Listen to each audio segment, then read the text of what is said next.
What's up guys, Romeo here. For today's video, we're going to be talking about the three main things you got to get before an assault weapons ban. Right now, March 20th, 2023, Washington State, they banned assault weapons pretty much. They passed HB 1240, basically bans a long list of firearms like my AK-105 here from Palmetto State. Do a safety check, no rounds in the magazine, nothing in the chamber, so we're all clear guys. Clear gun, all safe.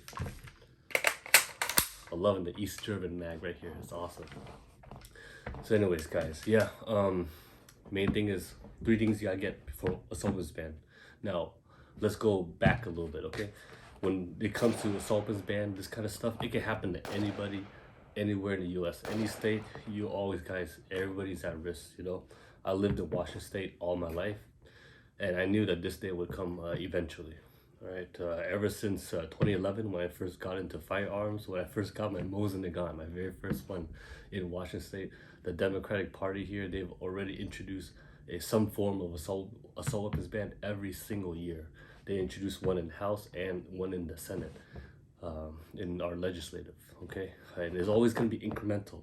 They don't just ban our, semi-auto rifles overnight, okay? They'll start with little stuff, Initiative 594 in Washington State. They ban, private sales, a lot of the transactions, registration, that kind of stuff. They start implementing it. And then 2 years later, Initiative 1639, they start defining characteristics and these kinds of firearms as semi-auto rifles, and they start taxing it. So you gotta pay a tax on top of every single purchase of something like this. Okay, they banned high capacity magazines last year in 2017, 2018. So no more 30 round PMags. Technically, you can still own them for now, right? And then now they passed the general assault weapons ban. Got a long list, I think like 7-8 pages worth of specific firearms that you cannot purchase anymore. You can still own them for now, but you won't be able to purchase them, like this AK, right? They banned crazy stuff. They banned the SKS, guys. I'm looking at my SKS over there. I'm like, I'm sorry. They banned the SKS. That's how you know it's bad, all right? So, guys, main thing is, me and a lot of people in Washington State, we knew this day would come, right? We saw this like years in the making, right? So a lot of the purchases and a lot of the decisions that I've had to make is because I knew that I wouldn't be able to get a lot of this kind of stuff in the future. I've even bought stuff that I wasn't really super interested in at the time because I knew I wouldn't be able to get them later on, which now is the thing, okay? So this video is gonna be primarily focusing on how to better equip and prepare yourself when or if the assault weapons ban hits your state, your home state, okay? Because right now, man, when you like in Washington State here I live in the South Seattle area. When you go to any gun store, guys, it's a mess. There's like lines of people, lines out the door, people trying to buy lower receivers, trying to buy anything they can get their hands on, because a lot of, everyday citizens, regular people, they're not gun people. They don't keep up to date on legislative, and it's not their fault. This stuff gets confusing, the politicians, they make it very difficult to follow. They'll name these gun control bills like a community safety prevention bill, or they'll call it like a preservation of the community, like some crazy stuff, right? Preserving our freedom, something like that. So my goal is to help, show you guys, if I was young, all right, if I was 21-year-old, even 18-year-old in Washington State, like what can I do to better prepare myself? Just regular Joes. We're not talking about getting crazy stuff. We're not talking about dropping thousands of dollars on stuff. We're just trying to be real and trying to put our money towards what is more valuable as just a regular Joe, okay? I'm gonna tell you guys right now, three main things you gotta get before this stuff happens. You gotta have, obviously, your semi-auto rifle, your assault weapons, because that's what they're gonna ban, obviously. You can also be a low receiver. Get yourself a low receiver, you can build yourself an AR, something like that. Okay, that's number one. Number two, you gotta have magazines. Right? You gotta have magazines. Number three, it's gonna be ammo. Right? Simple as that. Low receiver / rifle. You gotta get your magazines and you gotta get ammo. Okay, we're gonna take a closer look at each of those three things. So let's get into it. All right. But I also forgot to mention that in all my videos, I always try to use the basic terms, basic terminology, so then everybody can watch it. If you're a new guy following the channel, learning about firearms, owning and ownership and stuff like that, you could easily follow along. That's always the goal. So let's first talk about the regular lower receiver. This is a Anderson manufacturing lower receiver for an AR-15, just a regular ass AR-15, nothing special, plain Jane, okay? This is literally just a piece of metal, a piece of 7075 T6 aluminum. But in Washington State, this is going to be considered, assault weapons soon. Now, the good thing about these things is that they're relatively affordable. And as long as you have this in your hands, as long as you own one of these, you can build yourself an AR-15 from assembled parts that you can get online, shipped to your house. That is the most important thing I need you guys to take away from this video, okay? Because this piece right here, this is something that you cannot really make at home easily. All right.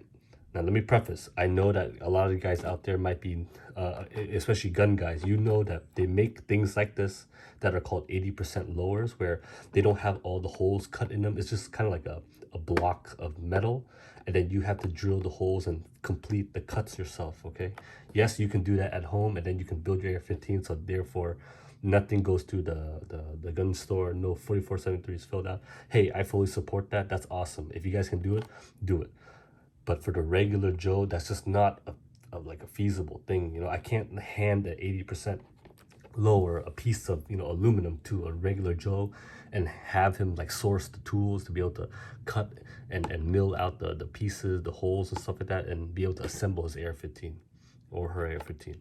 It's just not easily done. And then another thing is, you could technically 3D print lower receivers. There's a lot of files online where you can do the 3D printing, the CAD files and stuff. Again, awesome. I fully support those.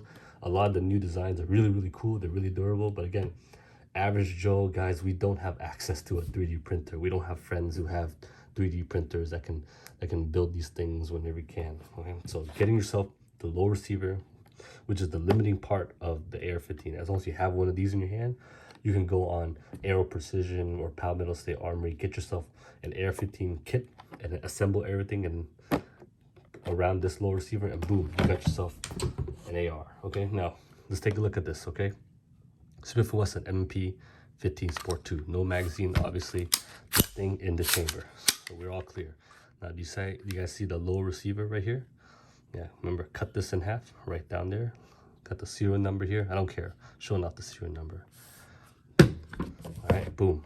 See that low receiver, guys? You can buy low receivers assembled, with the buttstock, the grip and everything, or you can buy them completely stripped like this. Whatever you guys can afford, whatever you guys are comfortable with. If you guys are really on a budget, pick one of these up. Anderson Manufacturing is probably the most affordable mil-spec low receiver on the market right now. You can get these for about 60 bucks out the door, okay?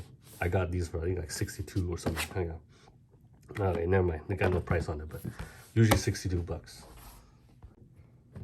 Another good option is Aero Precision. Man, I really like Aero Precision. I'm sorry, guys. I'm biased because they are in Tacoma. They're literally 30 minutes away from me. Good people there in Washington State fighting the good fight. Aero Precision lowers.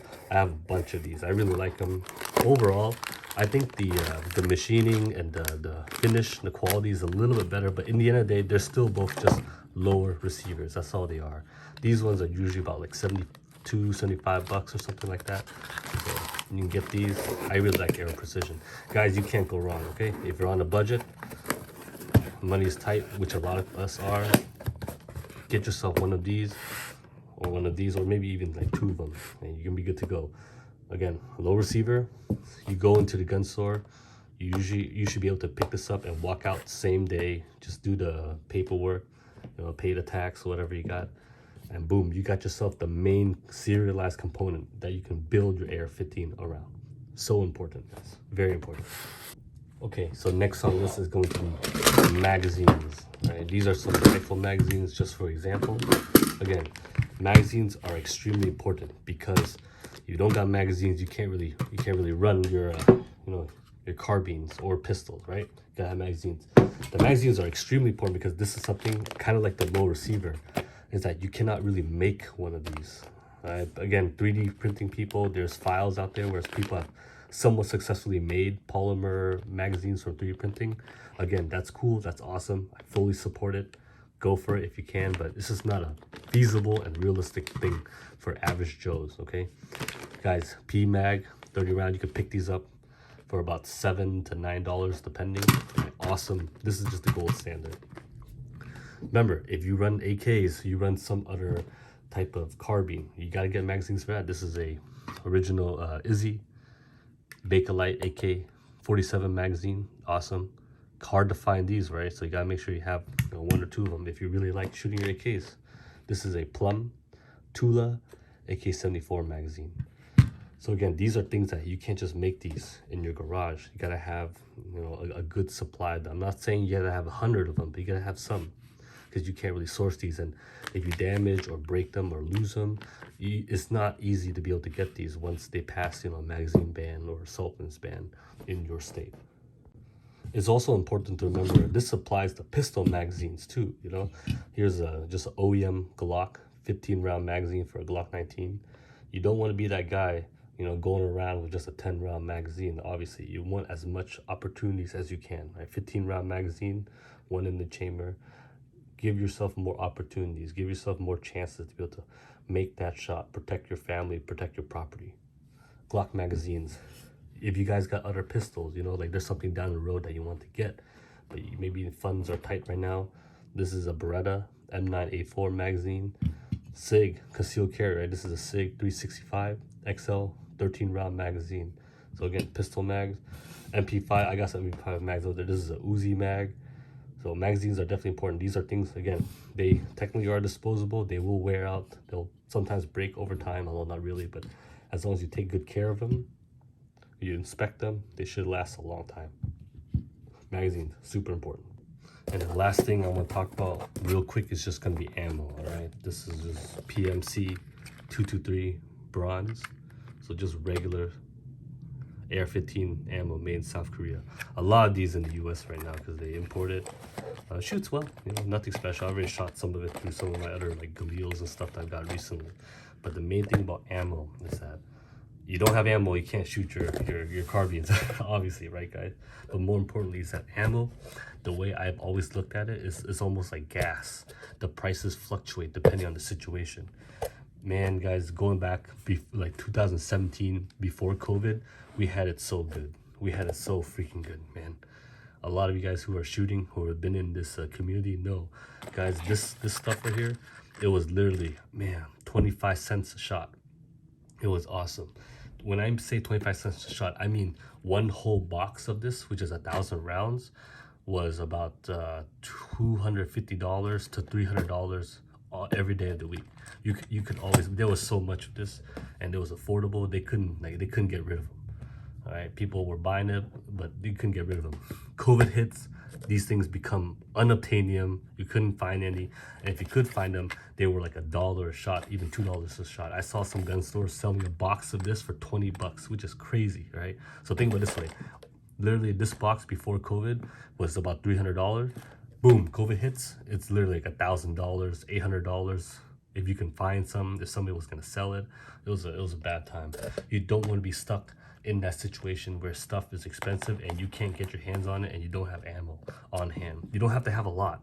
I'm not telling you to buy like 2 or 3 cases. I'm not saying that, but I'm saying just have a decent amount to at least load up your magazine so you can, you know, protect yourself, protect your family, your property, be able to equip yourself decently well. Again, not saying that you have to go out and buy a case. You can buy a case, split it with your neighbor, split it with your friend. Have a couple hundred rounds at least to load up your magazines. Ammo is one of those things where average Joe, it is not feasible to make. A lot of guys are gonna chime in, and a lot of guys watching this probably already know, yes, you can reload your ammo from the cases, but again, the regular Joes, we don't have a loading press. We don't have primers, which are really hard to find still in 2023. We don't have bullets, components, and we don't have powder. Those 3 things are things that I have a solid amount of, but even then I don't reload a lot. I actually have a friend who loads like my match ammo and stuff. regular Joe, just buy ammo, okay? Don't go deep into the reloading, because it's gonna cost you a little bit more money to get started and stuff like that. It's just not a feasible thing, especially, again, the purpose of this video, assault weapons ban. This thing's, it kind of hits hard, hits fast. You gotta be prepared, right? That's what we're just trying to focus on, being prepared. So ammo, gotta have some. I got here in Smith & Wesson M&P Sport 2. I think this was the most sold AR-15 in the last like couple of years. I think between 2014 up to 2017 or something like that. It was like one of the most sold AR-15 variants in the United States. No magazine, nothing in the chamber. We're all clear. Empty mag. Okay. Yeah, this is one of those things I point people towards. Keeping it simple, keeping it basic. You can find this type of AR-15 in all your Cabela's, Bass Pro, Academy Sports, like any kind of sporting goods store. They're probably gonna have something like this type of AR. Very simple, straight to the point. Can you build something like this or even better with less money? 100% that is true, okay? But for the average Joe who doesn't know a ton about firearms, doesn't know a ton about AR-15s, I just point them towards something simple, something easy to learn, and then they can figure out what they like, what they don't like, and go from there and build another AR-15 out of a lower, right? That's why we have lowers. But yeah, to wrap this video up, guys, you know, it's a bummer that they passed this. It was always meant to be honest, knowing the demographics, the culture of our state, and the shenanigans, man. The politicians, they're the worst. They really are the worst. They're gonna try to pass this as, like, you know, shady as possible, do it at midnight when everybody's sleeping. That's how they did the magazine ban last year. They did it at 11:43 in the evening. Guys, I'm still gonna be here, still gonna make videos, still gonna be shooting. We're gonna be behind enemy lines, so I got some stuff up my sleeve. You know, we're still gonna be filming, still gonna be doing some cool stuff. But the main thing is always making videos for the new people. Okay, I know I'm ranting, my mind's all over the place right now, man. To be honest, I'm pretty bummed too, but we gotta make the most out of it. Okay, gotta prepare ourselves the best we can, responsibly, being affordable, being smart with our money. I know what it was like to be young and seeing a lot of cool stuff on the market, but not being able to afford it because of life, school, family. A lot of you guys have wife and kids. Somebody you gotta take care of. You got parents. You got bills to like, you know, pay off, payments to make and stuff. So I'm not telling you to go out and get your fancy stuff, Gucci ARs, nothing like that. Keeping it simple, okay? You get yourself something like this, or you get yourself a lower receiver and magazines and some ammo, and you can build whatever you want, guys. And that's the beauty of the AR-15 platform. You guys like AKs? I actually have an example of an AK receiver right here. This is a stripped AK receiver. Guys, I'm telling you right now, don't buy the AK receiver thinking that you're gonna build an AK long term. It's just not something you do by yourself. You gotta send it to a builder. They use rivets. They have the headspace stuff. Like, it's just not something that you can do as easily as an AR. Right? Different things. If you're gonna get an AK, just get yourself Palmetto AK-105 or a parts kit build, something fully assembled. Same thing goes for things like a Galil. You know, if you really like a Galil, you just buy a Galil. If you like a FAL or a what's it called? Like a G3, like a PTR 91, those kind of guns, just buy one of those guns. Don't buy a stripped receiver. But for the average Joe, what I would recommend that you look for is just a plain Jane AR that works, and as long as you fully equip it, flashlight, magazines, you got a sling, and maybe a decent optic on there, you're set. You're the guy that I want on my team. You're the guy that I want next to me, you know, at the firing range, at the line, backing me up. I got your back. That's how we do it. We gotta build that community, okay? Again, kind of recap. Most important thing, low receiver. This is the thing at the gun store. This is the only thing that you gotta walk into a gun store to be able to complete. You got one of these. Get yourself, like, you know, 5 to 10 of these. $7 a pop if you can. You don't have to get 20 of them, 30 of them. At least have like 5 to 10, enough to equip yourself. And then last thing is just getting some ammo. Get it while the price is still somewhat reasonable right now. It can fluctuate. Okay, elections coming up, it can spike back up again. Something happens in Ukraine and the shipments get diverted, it can spike back up, or it can go a little bit down, although it hasn't been going down very much. Only 9mm has been the one that significantly goes down in terms of price. Hope the video wasn't too boring, guys. I know my mind's kind of all over the place, but it's just important. Okay, I don't want you guys to be caught with your pants down. I want you guys to be equipped and prepared, so then when bad things happen, you guys aren't just going into a fight naked. You have stuff. I don't want you guys to regret it, and don't take the stuff for granted, and just appreciate what you got. Okay, even if you don't have the coolest thing like the MCX Spear, LT, whatever, like you got one of these and you're equipped and you train, you're awesome. All right. Hey, any questions at all? Just drop them down. I'll answer them real quick. All right. I ain't going nowhere. Not for a minute. We're still gonna be here. Okay. Take care, guys.